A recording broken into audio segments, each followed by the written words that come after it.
নমস্কাৰ আপোনালোক সকলোকে মোৰ ইউটিউব চেনেল আসাম এক্সাম কৰ্ণাৰলৈ স্বাগতম জনাইছোঁ। ভট্টদেৱ ইউনিভাৰ্চিটিৰ যি ইউ এডমিশ্যন বা যি FY/IP যি এডমিশ্যন আছে সেই বিষয়ে জনাম। 2026 বৰ্ষত কিদৰে এডমিশ্যন হ'ব সেইটো বিষয়ে মই আপোনালোকক জনাম।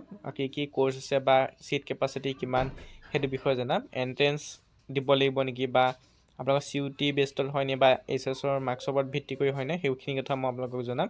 গতিকে প্ৰথমবাৰ শেষলৈকে ভিডিঅ'টো চাব।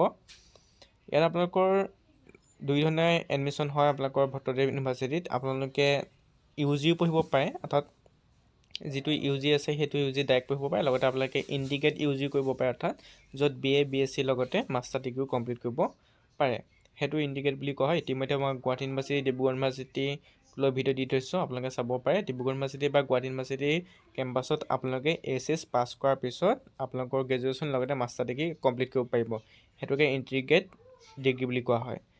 ইয়াত আপোনালোকৰ যদি চাই, ইয়াত আপোনালোকৰ এইখিনি জাষ্ট নৰ্মেল কথাখিনি উল্লেখ কৰা আছে, এইখিনি আপোনালোকে নাচালেও হ'ব। মেইন আপোনালোকৰ গাইডলাইনখিনি মই কৈ দিওঁ। FY/UGP তাত আপোনালোকৰ কি লাগিব, অৰ্থাৎ কি প্ৰয়োজন হ'ব সেইখিনি কথা মই ইয়াৰ পৰা আপোনালোকক চাই কৈ দিছোঁ। ইয়াত আপোনালোকে চাব, এলিজিবিলিটিটো যদি চাই আপোনালোকৰ হায়াৰ ছেকেণ্ডেৰী পাছ হ'লেই হ'ল বুলি কৈছে। ইয়াত আপোনালোকৰ মাৰ্কছৰ কথা উল্লেখ কৰা নাই। আপোনালোকে FY/UGP পঢ়িবৰ কাৰণে আপোনালোকে হায়াৰ ছেকেণ্ডেৰী পাছ হ'লেই হ'ব।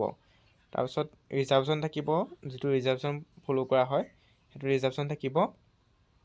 এইখিনি ক্ৰেডিটখিনি কোৰ্চ, তাৰপিছত আহিলে মেজৰ থাকিব, মাইনৰ কোৰ্চ থাকিব, ডাবুল মেজৰ, তাৰপিছত VSc, এইখিনি একাডেমিক বেংক, এইখিনি তাৰপিছত আপোনাক কমপ্লিটেশ্যনটো কৈছে। যদি এবছৰৰ পিছত যদি কমপ্লিট কৰে গ্ৰেজুৱেশ্যন ডিগ্ৰীটো তেনে আপোনালোকে চাৰ্টিফিকেট পাব। 2 বছৰৰ পিছত কমপ্লিট কৰিলে আপোনালোকে ডিপ্ল'মা পাব। 3 বছৰত যদি ডিগ্ৰীটো কমপ্লিট কৰে তেতিয়া আপোনালোকে ডিগ্ৰী পাব। আৰু 4 বছৰৰ পিছত কমপ্লিট কৰিলে আপোনালোকে অনাৰ্ছ আৰু ৰিচাৰ্চ পাব।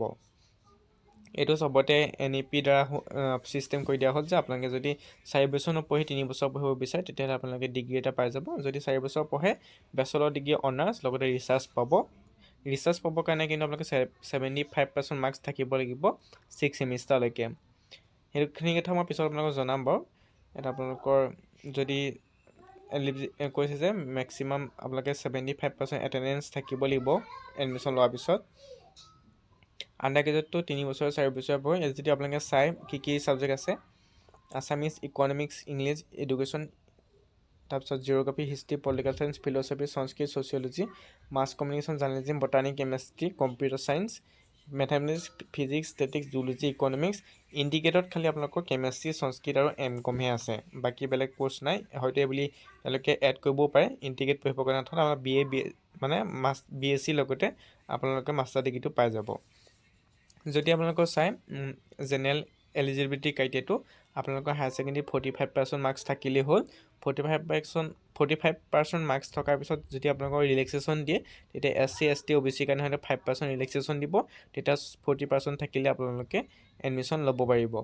আপোনালোকৰ ইয়াত দুই ধৰণৰ এডমিশ্যন প্ৰচেছ হয়। এটা হৈছে হায়াৰ ছেকেণ্ডেৰী মাৰ্কছৰ ওপৰত ভিত্তি কৰি, আৰু এটা হৈছে CUET, অৰ্থাৎ কমন ইউনিভাৰ্চিটি এণ্ট্ৰেঞ্চ টেষ্ট দিব লাগিব। কমন ইউনিভাৰ্চিটি এণ্ট্ৰেঞ্চ টেষ্টৰ হয়তো ইতিমধ্যে অনলাইন আবেদন হৈ গৈছে। আপোনালোকে যিসকলে এপ্লাই কৰিলে কমন ইউনিভাৰ্চিটি এণ্ট্ৰেঞ্চ টেষ্টৰ যোগেদিও আপোনালোকৰ ভট্টদেৱ ইউনিভাৰ্চিটিত আপোনালোকৰ এডমিশ্যন হয়। লগতে আপোনালোকৰ হায়াৰ ছেকেণ্ডেৰী মাৰ্কছৰ ওপৰত ভিত্তি কৰিও চিলেকশ্যন হ'ব। গতিকে আপোনালোকে যদি এডমিশ্যন ল'ম বুলি ভাবিছে তেতিয়াহ'লে আপোনালোকে প্ৰিপেৰেশ্যন চলাব পাৰে। গতিকে ইয়াত আপোনালোকৰ সেইটো প্ৰগ্ৰেম। এইখিনি আপোনালোকৰ মাষ্টাৰ ডিগ্ৰীৰ কাৰণে কৈছে, মাষ্টাৰ ডিগ্ৰী কোৰ্চখিনি। কিন্তু আপোনালোকৰ যদি চিট কেপাচিটি চাই UG কাৰণে, UG আপোনালোকে ইয়াত চিট ডিষ্ট্ৰিবিউশ্যন চাব। UG ধৰি লওক আছামিজ ডিগ্ৰী, আছামিজত আপোনালোকে মেজৰ ল'ব বিচাৰিছে, 100টা চিট থাকিব। তাত থাকিব 80টা চিট আপোনালোকৰ মেৰিট, অৰ্থাৎ আপোনালোকৰ হায়াৰ ছেকেণ্ডেৰী মাৰ্কছৰ ওপৰত দিব, আৰু 20টা চিট আপোনালোকৰ CUET ভিতৰত UT দিব, অৰ্থাৎ CUT যিসকলে এপ্লাই কৰিছিলে CUT, সেই CUT যোগেদি আপোনালোকে 20টা চিট ল'ব পাৰিব। যদি আপোনালোকে দুইটাই কৰে, অৰ্থাৎ হায়াৰ ছেকেণ্ডেৰী মাৰ্কছৰ ওপৰতো চিট ল'ব বিচাৰে আৰু CUET যোগেদিও আপোনালোকে চিট ল'ব বিচাৰে, তেতিয়া দুইটাতে সম্ভৱ হয়, অৰ্থাৎ আপুনি ল'ব পাৰিব। কিন্তু আপোনালোকে CUET নিদিলে চিট ল'ব নোৱাৰে। বটানী 60টা চিট, তাৰে 50টা HSৰ মাৰ্কছৰ ওপৰত ভিত্তি কৰি দিয়া হ'ব, আৰু 10টা CUET মাৰ্কছৰ ওপৰত ভিত্তি কৰি দিয়া হ'ব। Chemistry, indicate MSc in chemistry, তেনেকৈও চিটবোৰ দিয়া হ'ব। গতিকে আপোনালোকে চিটখিনি চাই ল'ব।